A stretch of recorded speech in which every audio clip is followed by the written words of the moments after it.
Hey guys, Mike here from MasterYourMix.com, and in this video I'm going to share with you how you can quickly and easily add drum samples to enhance your mixes, make your drums sound really pro, really polished, really consistent, hit hard, and in this video I'm going to share with you a couple different solutions for how to do this. So let's just jump right into it.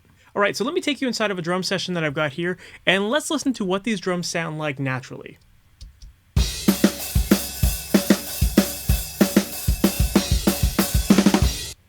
So they don't sound too bad, right? But the kick drum's a little flubby, it doesn't have a lot of attack to it, and I feel like the snare could have a little bit more impact as well. So in this video, I'm going to show you how to add kick and snare samples just for the sake of time here. So the very first thing we're going to do is I'm going to show you how to use my favorite way to add drum samples, which is by using Steven Slate Trigger. Now this is a paid option, but it's always on sale. You'll find it usually for a really good price, and it's so effective and so quick at getting your samples in there. So let me pull this up here. This is what Trigger looks like in here, and I've just got one of my kick samples loaded up. Now, by the way, all of these samples that you're about to hear here, these are samples that are available if you visit MasterYourMix.com, and I've got a bunch of different sample packs that you can check out that have awesome pro-sounding drum sounds, DW kits, Ludwig kits, a whole bunch of other great stuff, so you might want to check those out if you're looking for some drum samples. But right now, I've got one of my drum samples loaded up here, and what we're going to do here is you can do it two ways. You can either duplicate the original kick drum track, or you could just simply create a new track and just drag and drop the original region down here. So now that we've got this in here, this is what Trigger is going to look at and decide when to replace these sounds with triggers. So let me load up Trigger. And inside of Trigger here, you've got this detail knob. And this basically lets you choose the threshold at which it's going to replace the sound with a trigger. So let me just hit play, and now that we've got our kick sample loaded up in here, we're just going to play it and make sure that we're getting all of the hits that we want.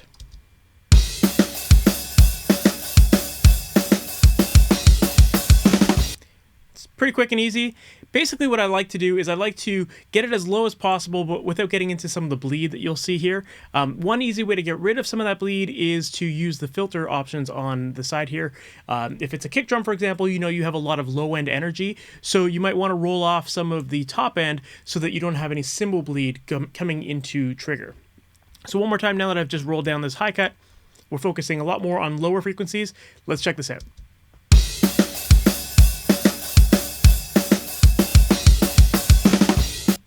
Worked out perfect, right? So that is basically it. So let's do the same thing with the snare track. So I'm just going to bring this region down here. Oops. And I've got a snare sample loaded up. I've got kind of a natural sound, and I've also got a roomier tone. These, again, are both available at MasterYourMix.com. And let's check this out.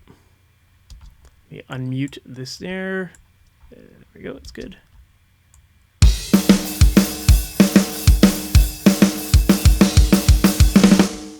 Sounding good, right? We've got it hitting all of the different regions there, and it's sounding pretty good.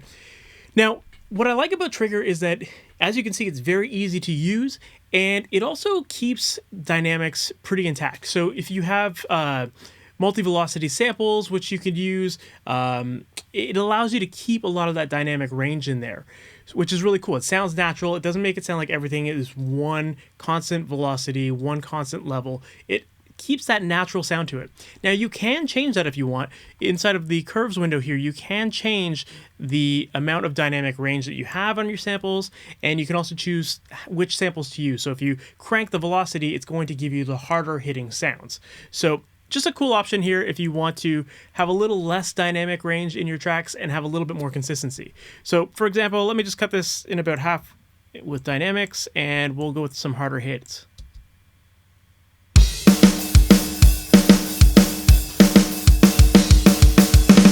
Sounds great. I love these sounds. So that is basically it. What you would do is you just repeat this for any toms that you have, kick, snare, any other close mics that you want to replace. This is an easy solution. Now, what I like to do is after I've added Trigger and I've found the sounds that I want, the next step is to commit it. I always prefer to commit my tracks so that later on, if I'm mixing this, if I have to remix this years later, I'm not relying on the plugin to continue to work. Instead, I can have it printed as an audio file. I'll never lose these audio files, and I'll also show you another reason why too. Just it's also to help with your computer power too, so that you're not running plugins that you don't need to be running all the time. So the easiest way to print your trigger tracks in Pro Tools is if you just right-click on them. You can go commit up to this insert and hit OK. Then it just renders it, and as you can see, these are the new trigger hits. It's gotten rid of the trigger file here. It's actually stored it on another track. And I'm just going to do the same thing with my snare track. And then there you go. My kick and snare triggers are now printed, and I will never lose these files because they are stored as audio files and not a plugin. Now, the last step that you got to do whenever you add triggers or whenever you add samples, it's really important that you check for phase. Now, what we'll do here is if you just zoom in, I'm going to hit Tab. I've got Tab to Transient set up here. This is the button in Pro Tools. So what that means is that when I hit Tab, it goes to the transient of the kick drum. So I'm going to zoom in here, and what we want to make sure is that the sample is aligned with the original kick and that they both are in phase together. So as I zoom in, we want to make sure that the sample is fairly close to the beginning of the original kick.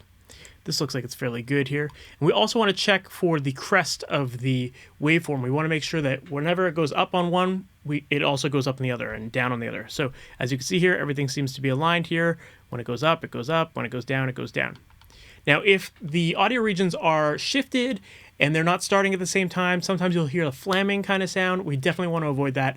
And if they are phase inverted, meaning that you have it going down on one and up on another, then all you simply have to do is just add a phase flip plugin, and that'll flip it for you and make it sound natural and as fat as it can be. So I'm just going to tab through here, just make sure that all of my regions are starting at the same time. Looks like they're pretty good.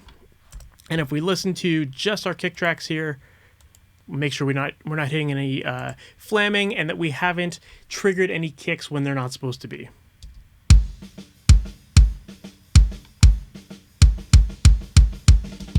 Sounds really good.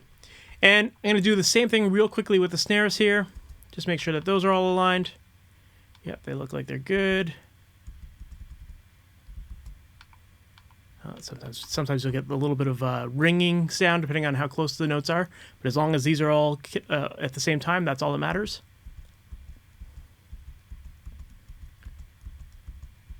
And there you go.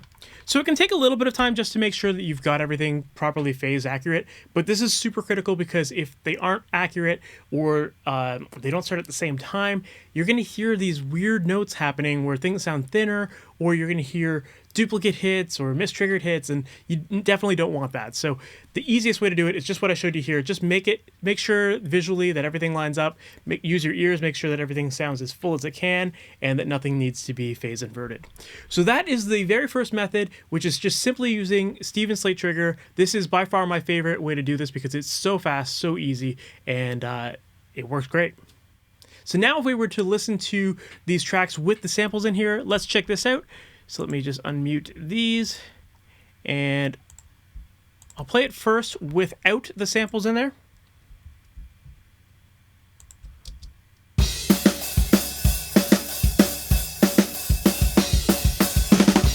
And now let me bring the samples in.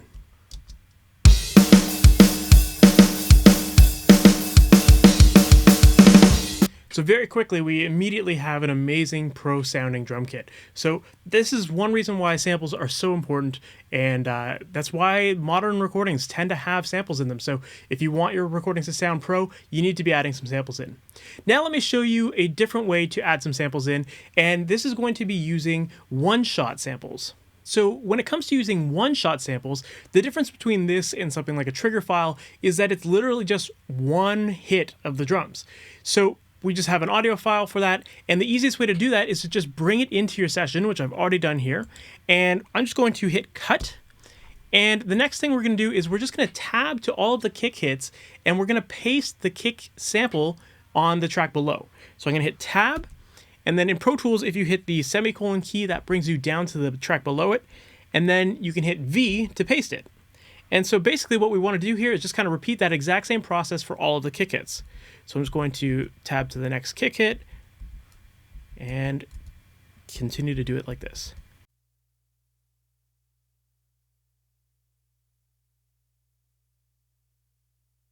And there you go. So now we have all of our kick samples in here. So now we're just going to do the same thing that we did before. We're going to zoom in, make sure that all the kick hits are aligned. We're going to check for phase, and then we should be good to go. So let me just tab in there. Now, because we did tab to transient, everything should be good here. These are the bleed tracks.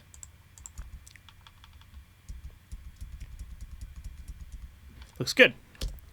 So that is basically the free, easy way to do it, is just simply paste in the samples where you want them. So now if I were to hit these together,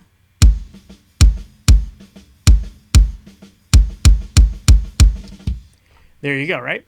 Now, the thing with one-shot samples is that, like I said earlier, they are just one single hit, which means that the velocity is the same. So let's say that you want to add a little bit more of a natural human feel. What you could do is you could simply just manually use clip gain to adjust the volume to make things sound more natural. So, you know, let's look at this track here. Looks like there's a lot of space in between notes here. So most of these hits, the drummer would play quite hard, but at the end there's some quicker hits which would probably be a little bit softer for the drummer to play, because he's not going to be able to slam into the kick drum just as hard as he would in some of the spaces where he has a little bit more room to move. So what we do here is we can go over to these hits here, and we can actually just kind of look at the waveform here to see where the notes are louder, where they're quieter, and just try to match the samples to that. So let me just bring this down a little bit here. So it looks like really they're pretty consistent, but maybe this last hit is a little bit softer. So what I'm going to do is I'm just going to use clip gain, and I'm just going to pull this kick hit down a little bit more.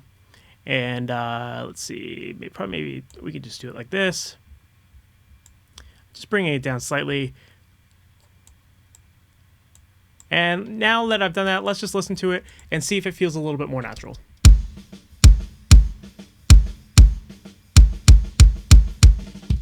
Yeah, it gives you a little bit more of a natural feel. So that is the easiest way to do it when you have one-shots, is just to go in manually and adjust the hits individually to kind of give it more of a natural feel.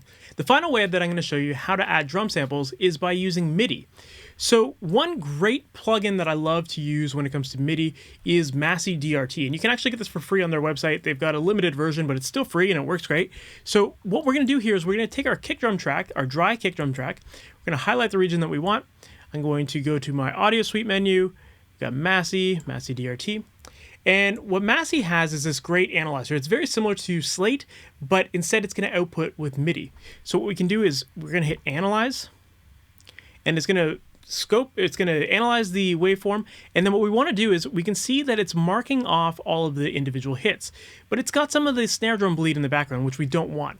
So what we're going to do is we're going to adjust this sensitivity and get rid of all of those hits in between. And that looks good there. It's only hitting on the kick drums. And now what we're going to do is we're going to just simply hit MIDI drag and drop. We're going to click on this, drag it in, and before I do that, I've actually created a stereo instrument track in Pro Tools, and on this I've got Steven Slate 5 loaded up. And what we're going to do is we're going to click in DRT. Oops, we've lost it. And we're going to drag this in, and we're going to just make sure that the audio region starts at the same time. And now you're going to see that we've got these little dots here on each of the kick hits, and these are MIDI notes. So now what we need to do is we need to make sure that we've assigned them to the right MIDI note to trigger our sampler, which in this case is Steven Slate 5.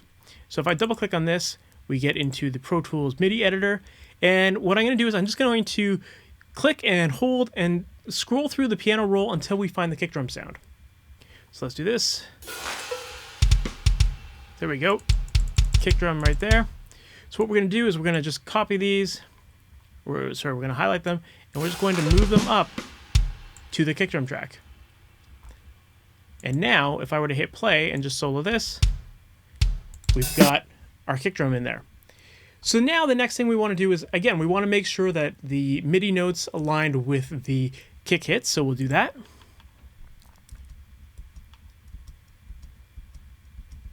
They look right.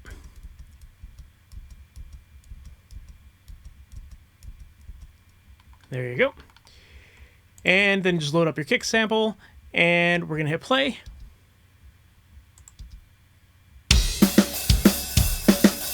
You can hear that they're both playing together.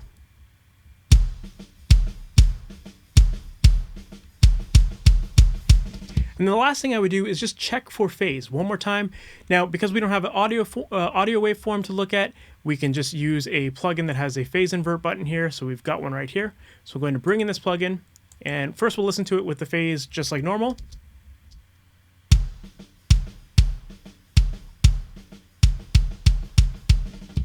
Now we're going to check it with the phase button active.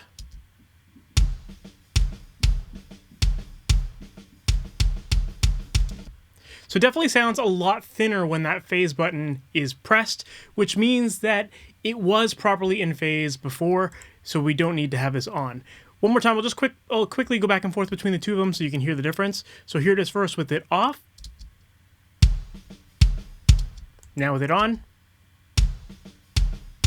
Definitely sounds a lot thinner, a lot smaller. So we're just going to leave this off. And there you go. That's it.